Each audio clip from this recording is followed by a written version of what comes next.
En este video vamos a ver el segundo principio de Newton o relacionado con el movimiento, con lo que se conoce como movimiento rectilíneo uniformemente variado.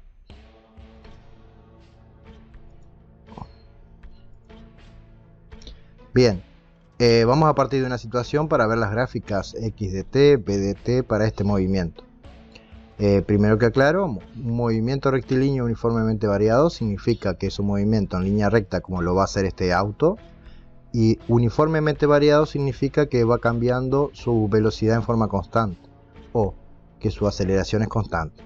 Por eso me da unas condiciones iniciales que dicen que la velocidad inicial del auto es de 10 metros por segundo, o sea que cuando entra aquí ya viene con esa velocidad, 10 metros por segundo, y que va a ir acelerado con una aceleración constante de 5,0 metros por segundo al cuadrado.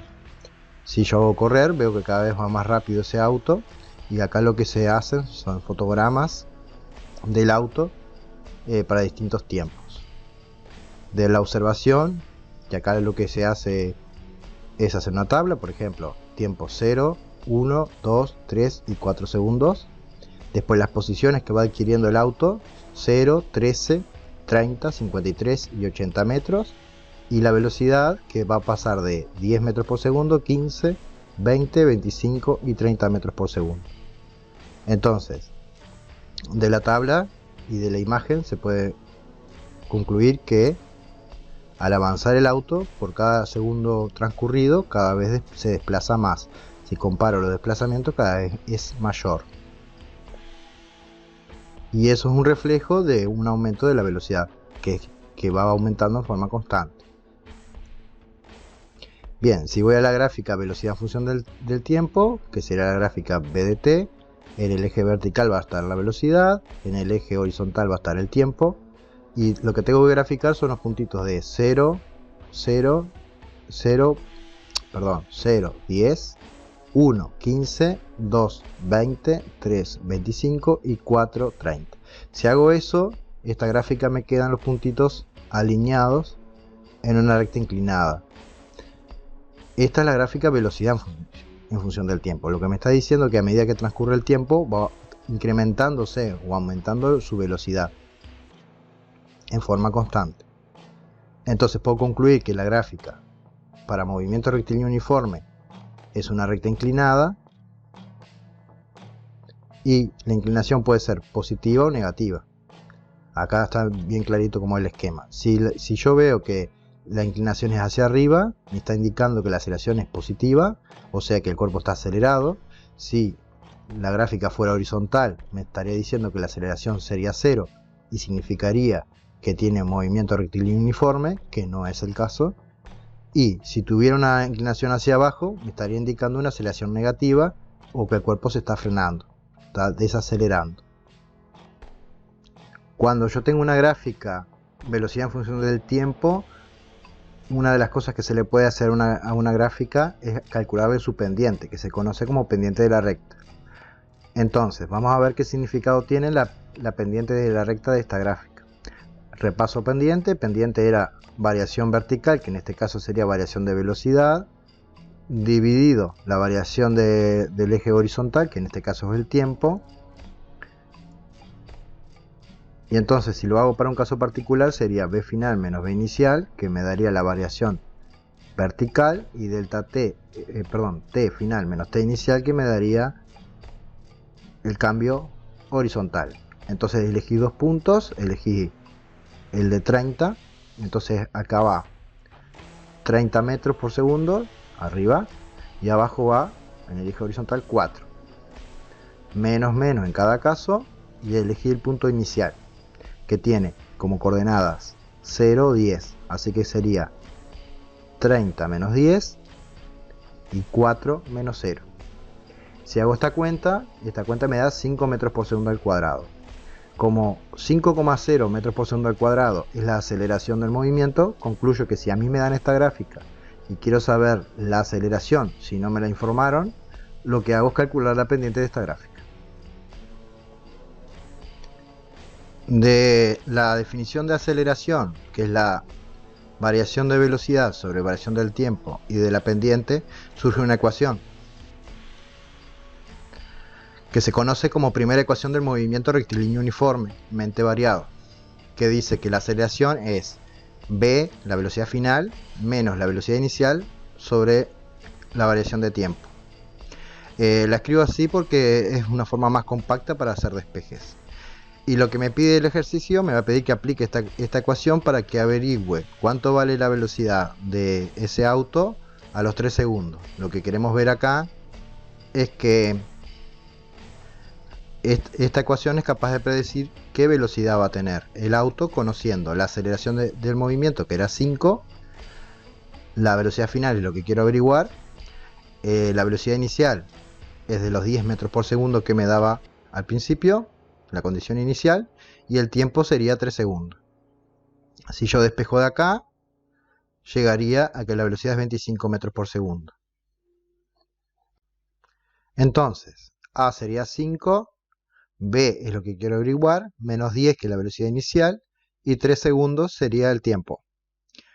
Como el tiempo está dividiendo, pasa multiplicando al otro lado de la igualdad, me quedaría 3 por 5 igual a B menos 10. Y aquí ya quedaría, porque no hago todos los despejes porque no tengo tiempo, pero sería así. 3 por 5, 15, y este menos 10 que está de este lado de la igualdad pasaría al lado izquierdo sumando. Entonces 15 más 10 me da efectivamente los 25 metros por segundo, que es la velocidad que tiene el vehículo a ese tiempo de 3 segundos. Bien, sigamos explotando la gráfica BDT. Otra cosa que se le puede hacer a un gráfico es el área bajo la curva, que sería el área bajo esta recta inclinada, este trapecio que se forma acá. Que lo que vamos a hacer es calcular su área. Para calcular su área se hace en forma muy sencilla, se calcula el área de este rectángulo de acá abajo más el área de este triángulo que está aquí. El área del rectángulo es base por altura y el área de este triángulo sería base por altura dividido 2.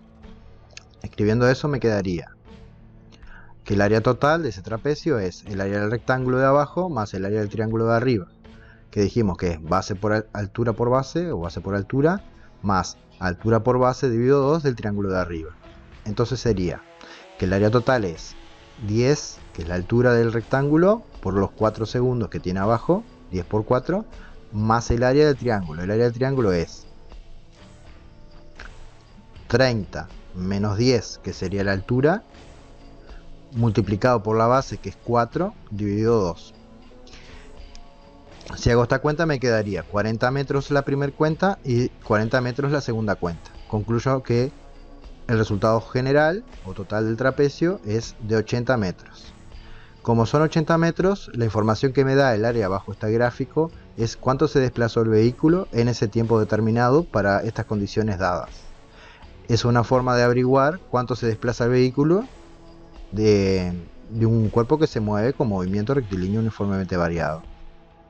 Así que concluimos que el área de este gráfico me va a dar el desplazamiento, mientras que la pendiente de este gráfico me da el área, me da la aceleración, perdón. Bien, si yo planteo en forma genérica esto que hicimos acá, con símbolos, para esta figura que está aquí, ¿sí? Se llegaría que esta segunda ecuación, que es la segunda ecuación del movimiento, que me dice que la posición final menos la posición inicial o el desplazamiento general siempre va a ser la velocidad inicial del móvil por el tiempo más la aceleración dividido 2 multiplicado por el tiempo al cuadrado. Y con esta expresión yo puedo averiguar cualquier posición del vehículo para cualquier tiempo determinado. En caso particular, si lo aplico para el caso que hicimos recién, pongo x lo que quiero averiguar, menos 0 que sería la posición inicial, 10 que es la velocidad inicial por 4 segundos, más 5 dividido 2 que sería la aceleración dividido 2 por los 4 segundos al cuadrado. Hago esta cuenta en la calculadora y me da efectivamente 80 metros.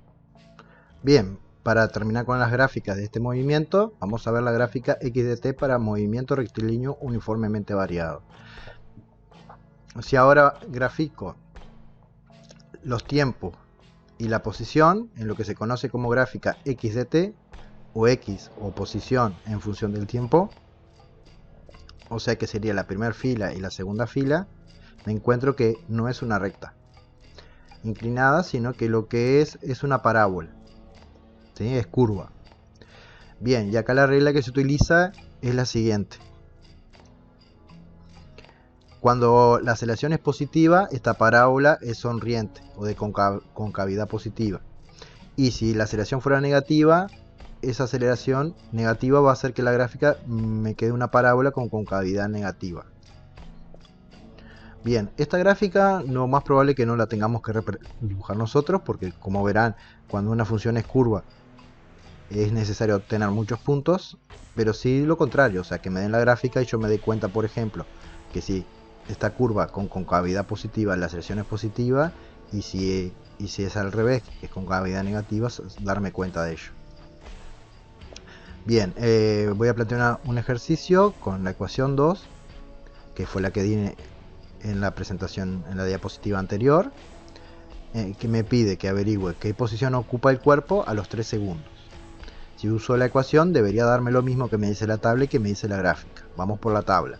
Si voy a la tabla y me fijo acá en el tiempo de 3 segundos, veo que la posición del cuerpo tiene que ser 53 metros. Si voy a la imagen acá, a los 3 segundos, veo que efectivamente tengo unos 53 metros. Acá la idea es hacer la operación, el cálculo, para ver o verificar que realmente da 53 metros, con la ecuación 2. Bien, lo que vamos a hacer ahora, voy a hacer el ejemplo 2211, ¿sí? que me da información de rayo McQueen, me pide varias cosas, yo hago el 22.11 y va a quedar para ustedes la realización del 22.12. Bien, vamos por ello. Bien, el ejercicio 22.11 me da la masa de rayo McQueen, son 1500 kilogramos.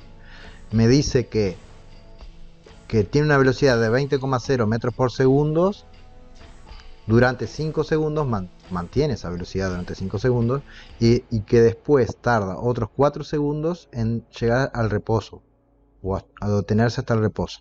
Cuando me diga reposo, yo sé que la velocidad final es 0. Entonces, cuando tengo que hacer una gráfica como me pide la gráfica BDT, yo ya sé que en el eje vertical va a estar la velocidad y en el eje horizontal va a estar el tiempo. El consejo que doy para hacer esta gráfica es hacer una tabla. La hago acá al lado, ¿sí? Tiempo por un lado, velocidad por el otro.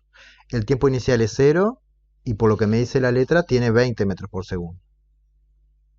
Después mantiene esa velocidad durante 5 segundos. O sea que hasta los 5 segundos tiene los 20,0 metros por segundo. Después dice que tarda 4 segundos más, o sea que lo tengo que agregar acá. No va a 4, acá va a 9, porque son 4 segundos más. Y sé que se detiene, porque me dice que hasta alcanzar el reposo. Bien, y ahora lo que hago es pasar eso a la gráfica. Entonces acá voy a tener los tiempos particulares, son 5 y 9. Y acá el tiempo, la velocidad particular es 20. Entonces ahora paso los puntos de la tabla a la gráfica. A 0 le corresponde 20, a 0 le corresponde 20. Lo exagero para que se vea. A los 5 le corresponde 20, a los 5 le corresponde 20. Y a los 9 le corresponde 0. Sería aquí. Y entonces acá yo veo la gráfica, me quedaría así. Una recta horizontal que me está marcando velocidad constante y una recta que va desacelerando hasta alcanzar el reposo. Lo que me pide en la parte B es que indique los movimientos que tiene el vehículo. Entonces acá en esta zona va a tener primer intervalo movimiento rectilíneo uniforme porque su velocidad es constante. Y acá está el tema que estamos viendo ahora, que como veo que la velocidad varía, que en este caso en particular disminuye, vamos a tener un movimiento rectilíneo uniformemente variado. La idea un poco del ejercicio es mostrarle las diferencias entre un movimiento rectilíneo uniforme y un movimiento rectilíneo uniformemente variado, que son el tema anterior y el tema nuevo. Bien, en la parte C del ejercicio lo que me pide es que averigüe las aceleraciones en cada caso. Entonces voy a poner aceleración en el tramo 1 o primer intervalo. Por definición es velocidad menos velocidad inicial sobre t final menos t inicial. Entonces, la aceleración del primer intervalo, que ya sabemos que es 0 porque sabemos que tiene un movimiento rectilíneo uniforme, voy a hacer la cuenta para verificarlo.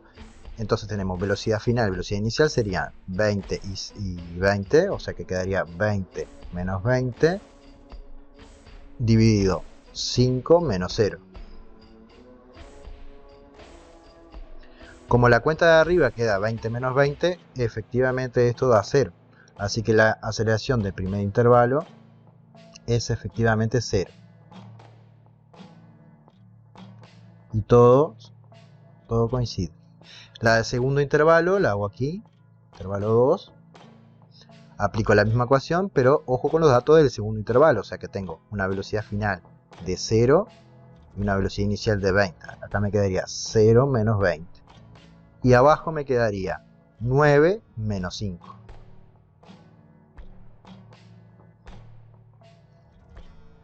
Entonces, me quedaría arriba menos 20 y abajo quedaría 4. Esta cuenta la puedo hacer en la calculadora, pero es 20 dividido 4 es 5. Así que la respuesta es menos 5,0 metros por segundo al cuadrado. Me está dando una aceleración negativa y eso es correcto porque si yo comparo acá con el gráfico veo que el cuerpo va perdiendo velocidad. Cuando un cuerpo pierde velocidad, su aceleración es negativa y se dice que el movimiento es desacelerado, o sea, un movimiento rectilíneo uniformemente variado desacelerado. En la parte D y última del ejercicio me está pidiendo que yo determine la fuerza neta en cada intervalo. La fuerza neta en el primer intervalo por la segunda ley de Newton o segundo principio de Newton es masa por aceleración. Como la aceleración del primer intervalo es 0, implica que la fuerza neta en el primer intervalo es 0. Cuestión que ya sabíamos porque si un cuerpo tiene movimiento rectilíneo uniforme por primer principio de Newton o primera ley de Newton, si eso pasa es porque la fuerza neta tiene que ser 0, o sea que todo cierra de alguna manera. Y por otro lado, si hago lo mismo para el segundo intervalo, acá la cosa cambia porque si hay una masa que es de 1500 kilogramos y si tenemos una aceleración de menos 5,0 metros por segundo al cuadrado. Entonces la fuerza neta en el segundo intervalo, que es la causante de alguna manera que el cuerpo se frene, va a ser 1500 multiplicado por menos 5,0, que da menos 7500. Si aprieto esta tecla, apreté la tecla de ING para que me lo pase exponente, me queda menos 7,5 por 10 a la 3. Entonces la fuerza neta del segundo intervalo es menos 7,5 por 10 a la 3 newton. ¿Podría haber escrito 7500? Podría, pero estaría escribiendo el resultado con 4 cifras significativas. Pero si miro acá, en una multiplicación se escribe con el que tiene menos. Como el que tiene menos tiene 2, debería ser escrito como menos 7,5 por 10 a la 3 newton. Y el hecho de que haya una fuerza, por el segundo principio de Newton, tiene que haber una aceleración. Entonces en todas las situaciones que haya aceleración, hay una fuerza neta distinta de 0.